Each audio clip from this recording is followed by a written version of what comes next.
बांग्लादेश जैसे हालात तो हमारे यहाँ एनी टाइम है, क्योंकि हमारे यहाँ पर भी सरकार से नाराज जनता तो बैठी है। ये तो पिछली बार ही गलती हो गई हमसे, जो हमारे किसान लाल किले पर जाने की जगह संसद नहीं गए कि when the US embassy invited farmer leaders for T. America Bharat में भी कुछ वैसी ही परिस्थितियां क्रिएट करना चाह रहा है जो पड़ोसियों में की। भारत के इलेक्शंस के बाद बहुमत की सरकार थी, उसे स्पष्ट बहुमत की जगह गठबंधन की सरकार बनाकर क्या अमेरिका ही कमजोर करने का प्रयास कर रहा है? सीआईए को यह सूचना मिल चुकी है कि नेशनल कॉन्फ्रेंस की ही सरकार बनने वाली है, और ऐसे में अमेरिका उनके साथ क्या वार्ता कर सकता है? चलो उनसे वार्ता कर लेते हैं, उनके साथ बढ़िया रिलेशन बना लेते हैं। भारत और बांग्लादेश के संबंधों की मजबूती भी साथ साथ दिखाई दी, लेकिन यह भी दिखाई दिया कि बांग्लादेश में होने वाली घटना के पीछे कहीं ना कहीं अमेरिकी कनेक्शन है। और यह बात तब ज्यादा मायने रखती है जब किसी देश की इलेक्टेड नेता शेख हसीना अपने बयानों में यह कहती हुई पाई जाती हैं कि मेरे साथ किसी सफेद व्यक्ति ने यह बयान देकर कहा है कि या तो हमें एक आइलैंड दे दो, नहीं तो हम आपकी सरकार को गिरा देंगे। यह सुर्खियों काफी बड़ी बनी थी। आज हम इस बात को क्यों कर रहे हैं? वो सफेद व्यक्ति जिसकी चर्चा थी उसका नाम डोनाल्ड लू था। पीएम शेख हसीना ने इन्हीं के ऊपर आरोप लगाया था और कहा था कि ये हमसे कहते हैं कि यदि सत्ता में बने रहना चाहती हो तो हमें एक आइलैंड दे दो ताकि हम वहां पर अपना एयरबेस बना ले, नहीं तो फिर तुम रवाना। चलो कोई बात नहीं। यही बात कहते हुए इमरान खान भी निकल गए, जेल में डले हुए हैं। इन्होंने भी इन्हीं के ऊपर आरोप लगाया था कि यही वो व्यक्ति थे जिन्होंने इनकी सरकार गिराई। मल्टीपल टाइम मैं आपको अब तक ये सब बातें रिवाइज करा चुका हूं, है ना। भारत के पड़ोसियों के पास में बांग्लादेश हो, पाकिस्तान हो, और मालदीव्स के केस में भी डोनाल्ड लू का नाम निकल कर आया। श्रीलंका के केस में भी नाम निकल कर आया, नेपाल के केस में भी निकल कर आया। भारत के केस में यह नाम कैसे है और क्यों है, यह आपको थोड़ा सा समझना होगा। असल मायने में जब से भारत में यह तीसरी बार मोदी सरकार जो बनकर आई है, जिसको स्पष्ट बहुमत नहीं मिला, जब तक स्पष्ट बहुमत था विदेश नीति में भारत सरकार बड़ी आक्रामक थी। विदेश नीति हो या फिर भारत की इंटरनल पॉलिटिक्स हो, उन दोनों ही मामलों के अंदर चाहे राष्ट्रीय मुद्दे हो या अंतरराष्ट्रीय मुद्दे, चूंकि स्पष्ट जनादेश था, बहुमत साथ था, तो कोई भी निर्णय किसी भी फ्रंट पर लेते समय सरकार किसी प्रकार का कोई भी एक प्रकार से समझिए तो डर का भाव नहीं रखती थी। एकदम हाँ, हमने ये फैसला ले लिया तो ले लिया, हमने रशिया के साथ तेल लेना है तो लेना है, हमको इस देश के बारे में ये बोलना है बोलना है, क्वाड के बारे में नहीं बोलना है नहीं बोलना है, चाइना के बारे में स्टैंड स्पष्ट है, अमेरिका के साथ मित्रता इतनी होगी, यूक्रेन के मामले में कुछ नहीं बोलेंगे, तमाम बातें हम लोग करते आ रहे थे। लेकिन तीसरी बार जब मोदी सरकार बनकर आई, इस बार सरकार गठबंधन की थी और वो सारे गठबंधन कई प्रकार के समीकरणों से चलते आ रहे थे। ऐसे में हाल ही के अंदर कुछ ऐसी घटनाएं देखी जा रही हैं जिन्हें देखकर ये कयास लगाने वाले कमेंट्री कर रहे हैं कि अमेरिका भारत में भी कुछ वैसी ही परिस्थितियां क्रिएट करना चाह रहा है जो पड़ोसियों में की। अब वो कैसे लोग तथ्यात्मक तरीके से प्रस्तुत कर रहे हैं, क्या जानकारियां हैं, मैं आपके साथ साझा करता हूं। देखो, जम्मू कश्मीर के इलेक्शंस होंगे, इवन गृह मंत्री ने यह तक कहा था स्थितियां सामान्य होते हुए हम वहां पर वापस स्टेटहुड का दर्जा भी देंगे, यानी उसे वापस एक पूर्ण राज्य भी बनाएंगे, जो फिलहाल एक केंद्र शासित प्रदेश है, जिसके साथ साथ लद्दाख को भी केंद्र शासित प्रदेश बनाया गया था। ये वो दौर था जिस समय हमने किसी की नहीं सुनी थी। किसी की नहीं सुनी थी से मतलब है 2019 में ये फैसला लिया गया, केंद्र ने फैसला लिया, हमने ये चिंता ही नहीं करी कि पाकिस्तान जाकर अपने पापा के पास रोएगा कि साहब देखो इन्होंने क्या कर दिया। लेकिन अब चूंकि घटनाएं भारतीय राजनीति में भी बदली, ऐसे में अब हालात देखिए क्या हो रहे हैं। कश्मीर की एक पॉलिटिकल पार्टी नेशनल कॉन्फ्रेंस, जिसने इन इलेक्शंस में, जो जम्मू कश्मीर के इलेक्शंस, एक कि वो पाकिस्तान के साथ बातचीत शुरू करवाएगी अगर वो सत्ता में आती है, जम्मू कश्मीर के इलेक्शंस जीत कर आती है। पहला तो मैनिफेस्टो के अंदर ये पॉइंट डाला। दूसरा ये डाला कि अगर हम सत्ता में आते हैं तो हम जम्मू कश्मीर के लिए स्पेशल स्टेटस की डिमांड करेंगे। ये दो बड़े मुद्दे इन्होंने अपने मैनिफेस्टो के अंदर डाल दिए। पाकिस्तान के साथ वार्ता को लेकर के भारत का स्पष्ट मत है, यानी केंद्र सरकार का स्पष्ट मत है कि भैया जब तक आतंकवाद है, जब तक हम लोग टेबल पर बैठ के बात नहीं कर सकते, और इसी रुख को अपनाते हुए हमारी पाकिस्तान के बारे में कोई नीति नहीं है। ठीक है, हम चर्चा ही नहीं करते, उसके बारे में कोई डिप्लोमेटिक रिलेशंस नहीं है। अब यह मैनिफेस्टो आता है इलेक्शन की डेट डिक्लेरेशन के साथ साथ। इसके तुरंत बाद अब आप क्या घटनाक्रम देखते हैं जिसकी वजह से सब तरह सोशल मीडिया पर यह बात चल रही है कि अमेरिका की तरफ से यूएस डिप्लोमेट्स इनसे मिलने जाते हैं। किनसे? उमर अब्दुल्ला से। ये सुर्खी देखें, US diplomat meet Omar Abdullah, national conference leader call for relooking at travel advisories for Jammu Kashmir. और इसमें नेशनल कॉन्फ्रेंस के उमर अब्दुल्ला उनसे कहते हैं कि सर, आपने जो हमारे जम्मू कश्मीर के लिए ट्रैवल एडवाइजरी जारी की हुई है, इसे हटाइए ताकि लोग यहां पर घूमने आ सकें। ये तस्वीरें हैं जिन तस्वीरों में यूएस डिप्लोमेट का आना आपको यहां पर दिखाई पड़ रहा है। अब यहां एक बहुत इंपॉर्टेंट बात ध्यान की, ये देखिए ये यूएस डिप्लोमेट है, नेशनल कॉन्फ्रेंस के हेड से मिलने पहुंचे हैं, तस्वीरें इनके जाते हुए और बाद में बातचीत करते हुए कि आपके सामने है। प्रश्न ये नहीं कि विदेशी डिप्लोमेट्स जाएं और जाकर के वहां पर हमारे जम्मू कश्मीर को बढ़िया से देखें, राजनीतिक पार्टियों से मुलाकात करें, लेकिन किसी एक पॉलिटिकल पार्टी के राजनेता से मिलना और राजनेता से ऐसे समय पर मिलना। हमारे चैनल पर आप लोग बहुत दिनों से हमारी खबरें सुन रहे हैं, उसके बावजूद भी आधे से ज्यादा लोग ऐसे हैं जिन्होंने चैनल सब्सक्राइब नहीं किया हुआ है। सब्सक्राइब कर लीजिए। और उन्होंने अपने मैनिफेस्टो में यह डाला हो कि अगर हम सरकार में आते हैं तो हम पाकिस्तान से वार्ता शुरू करवाएंगे। अच्छा, आप अच्छे से यह जानते हैं कि पाकिस्तान लंबे समय से इस घड़ी की फिराक में बैठा है कि भारत के साथ फिर से वार्ता कब शुरू हो, कब से इन्हें वापस इनकी पॉलिसीज को थोड़ा नरम करते हुए देखें। अमेरिका के ही इस समय सानिध्य में जीने लग चुका है पाकिस्तान। ऐसे में कश्मीर के अंदर कोई राजनीतिक दल जो इस तरह की विचारधारा रख रहा हो, ओपनली जिसने इस तरह की बातचीत की हो, केंद्र सरकार के फैसले हैं ये कि वो किस देश के साथ क्या संबंध रखे, क्योंकि फॉरेन अफेयर्स केंद्रीय सूची का विषय है। ऐसे में अमेरिकी डेलीगेट्स आकर उनसे मिलकर चले जाते हैं। इस पर सोशल मीडिया पर घमासान मच जाता है। लोग लिख करके सवाल करने शुरू होते हैं कि जागिए प्रधानमंत्री और गृह मंत्री, हमारा देश इस तरह की चीजों के लिए तैयार नहीं है जो हमारे पड़ोसी मुल्कों में हुई हैं। यानी सीधे सीधे खुलेआम जाकर के ये लोग मिल रहे हैं। अब आपके दिमाग में दो तरह के प्रश्न आएंगे। पहला, क्या यह घटना पहली बार है हमारे देश में कि इस तरह से पॉलिटिकल डेलीगेशन से मिला जाता है? नहीं, ऐसा अक्सर दुनिया भर के राजनेता करते हैं। उदाहरण के लिए अभी जयशंकर साहब जब मालदीव्स गए थे तो मालदीव्स में मुइज्जू से भी मिले थे, वहां के राष्ट्रपति से भी मिले थे, तो अपोजिशन के लीडर से भी मिले थे। यानी कि जब किसी ऑफिशियल विजिट पर आप गए तो ऐसा होता है, जब कोई विदेशी डेलीगेशन इंडिया आता है तो वो सरकार से भी मिलता है और अपोजिशन में भी जो पार्टियां हैं उनके साथ भी वार्ता करता है। लेकिन यहां पर 20 से अधिक पार्टियां कश्मीर में सक्रिय हैं।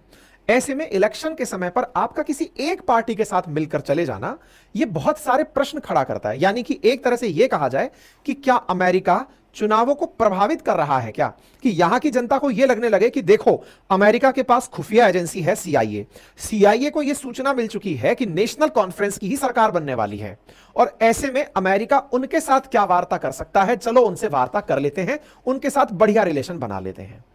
मुद्दा इस बात पर निकल रहा है। मुद्दा यह कतई नहीं कि अमेरिका हमारे देश के राजनेताओं से मिलते हैं। दुनिया भर के राजनेता दूसरे देश के राजनेताओं से, तमाम पार्टी के राजनेताओं से मुलाकात करते हैं।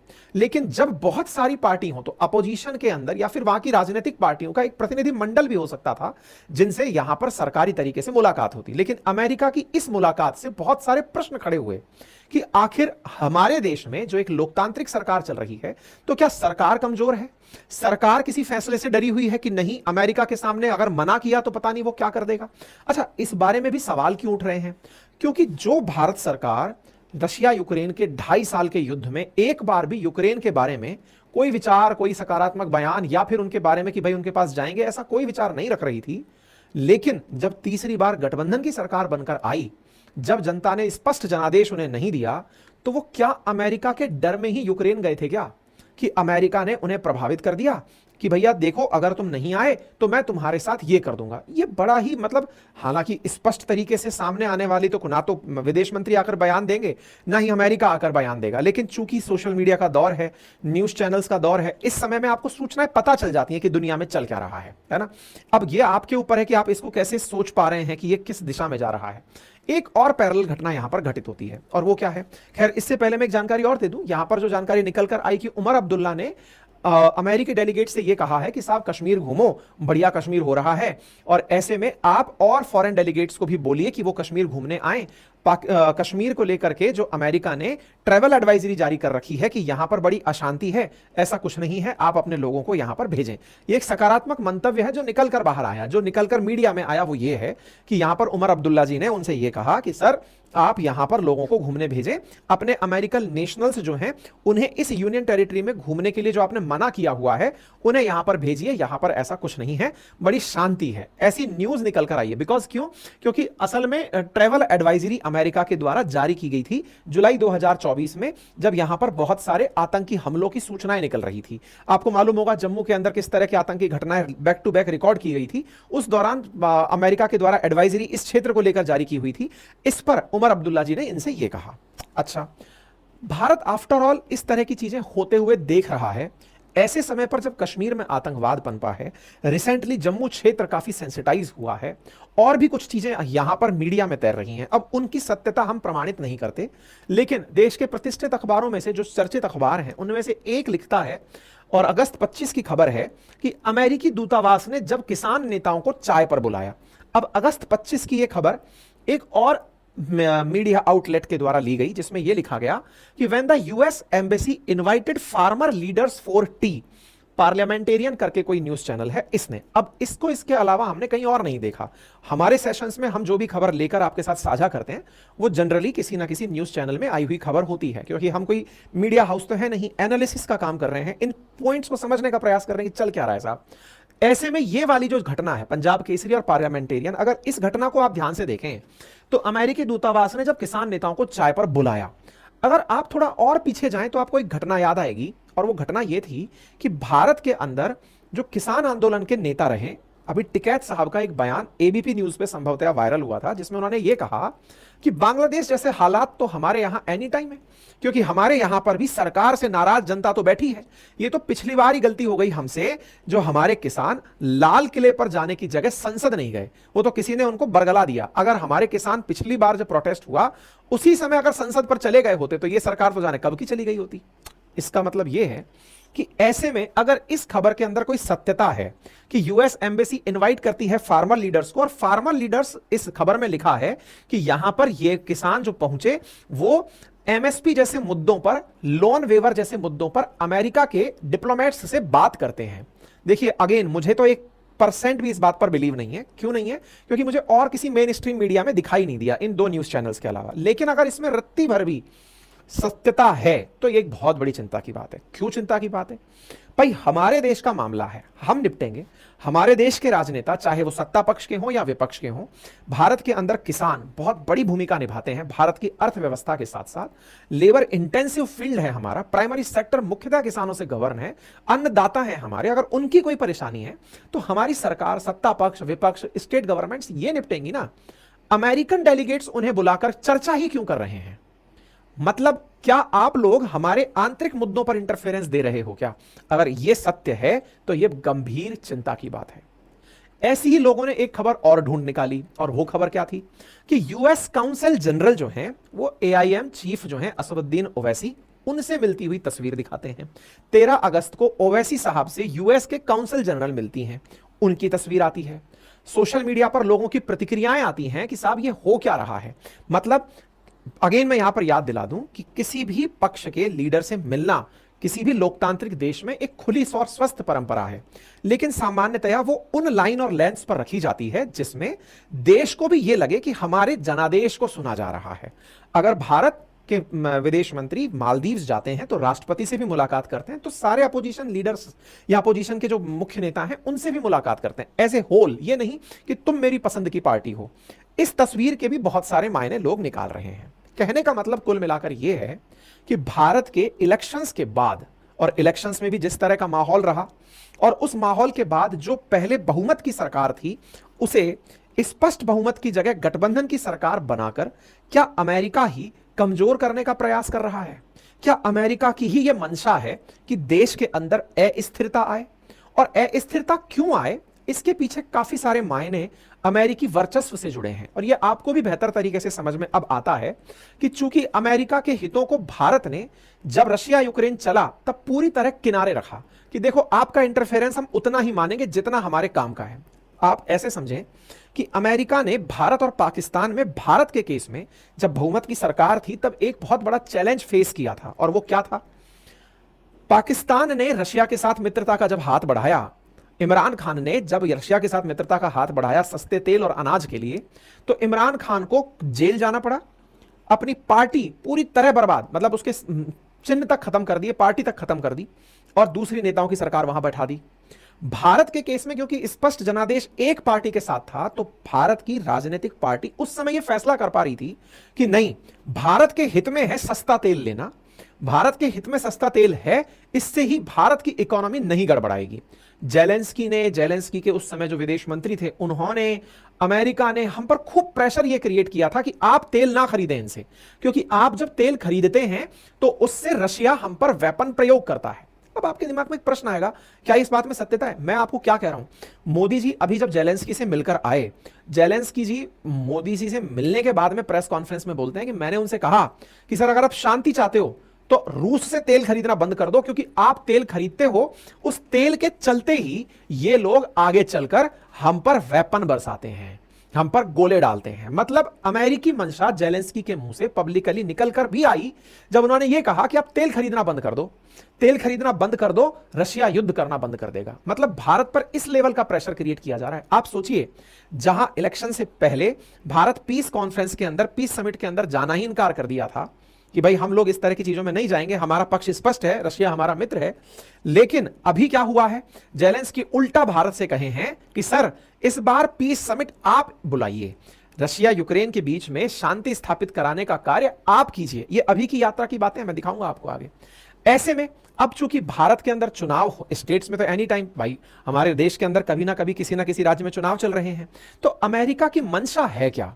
अमेरिका भारत के रशिया के प्रति झुकाव और अपनी तरफ भारत को खींचने के प्रयास में हम पर किस तरह के असर डाल रहा है, यह हम लोगों ने बहुत बखूबी देखा। भारत की प्रधानमंत्री की यह जो दुर्लभ तस्वीर आपको दिख रही है, जो युद्ध के 2.5 साल तक कहीं दिखाई नहीं दी, वो इस समय आना बहुत सारे प्रकार के उन तस्वीरों को दिखाता है कि नहीं, ये खुशी वाली तस्वीर तो नहीं है। मतलब ये वो चीज तो नहीं है कि भारत को अब मजा आ रहा होगा कि चलो हाँ भाई जेलेंस्की हम तुम्हारे साथ भी गले मिल रहे हैं। नहीं, वो डोनाल्ड ट्रू का वो बयान जब जाकर के वो यूएस में देता है, कहता है कि हमने प्रधानमंत्री मोदी को रशिया जाने से खूब रोका, लेकिन हम कामयाब भी हुए इस चीज में कि हमने उनसे कहा कि कोई एग्रीमेंट मत करिए आना, और वो एग्रीमेंट नहीं करके आए। और ऐसे में भारत के प्रधानमंत्री यूक्रेन जा रहे हैं, उनसे गले मिल रहे हैं, 20 घंटे ट्रेन में सफर करके 7 घंटे की मीटिंग के लिए जा रहे हैं। ये दर्शाता है कि भारत सरकार कहीं ऐसा तो नहीं कि ये अमेरिकी प्रभाव को और अमेरिकी इंटरफेरेंस को बहुत अच्छे से समझ रही हो कि यार तुम ना इस चीज को बिगाड़ने का प्रयास करोगे, अभी समय है कि हाँ हम तुम्हारा ये सारा की सारा जो हथकंडा है इसको समझते हुए शांति बनाकर चलते रहें। ये भारत के साथ आज नहीं, लंबे समय से होता रहा है। अगर आप भारत की जियोपॉलिटिक्स को बहुत लंबे समय से समझेंगे तो आपको समझ में आएगा कि लेके आजादी से आज तक हम पर या तो यूएसएसआर ने या यूएसए ने इतना प्रभाव रखा है कि हम इंडिपेंडेंटली, हम भले ही सुपर पावर बनने की बात करते हो, लेकिन हम इंडिपेंडेंटली अंतरराष्ट्रीय स्तर पर कोई फैसला ले नहीं पाए, प्रभावित हुए ही हैं हमारे फैसले।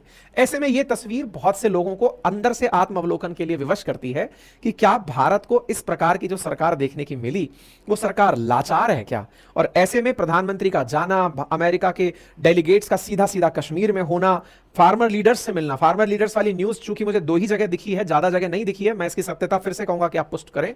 लेकिन हां, इस तरह की घटनाओं का होना चिंता तो डालता ही है, क्योंकि बांग्लादेश की शेख हसीना भी यही कहती रह गई थी और अब हम लोग भी यही कह रहे हैं कि ऐसा कहीं भारत में करने की तैयारी हो और भारत सरकार समझ करके कि यार मत बिगाड़ देना चीजों को, ऐसे में इनके दबाव में आकर कुछ फैसले कर रही हो, यह चिंता की बात है। और ऐसे में अगर मतलब जेलेंस्की का यह बयान कि अगर आप युद्ध रोकना चाहते हैं तो आप तेल खरीदना बंद कर दो, क्योंकि आप लोगों ने तेल इतना खरीदा कि आप चाइना को पीछे पछाड़ दिए और आप लोग रशिया के टॉप ऑयल इंपोर्टर बन गए हैं।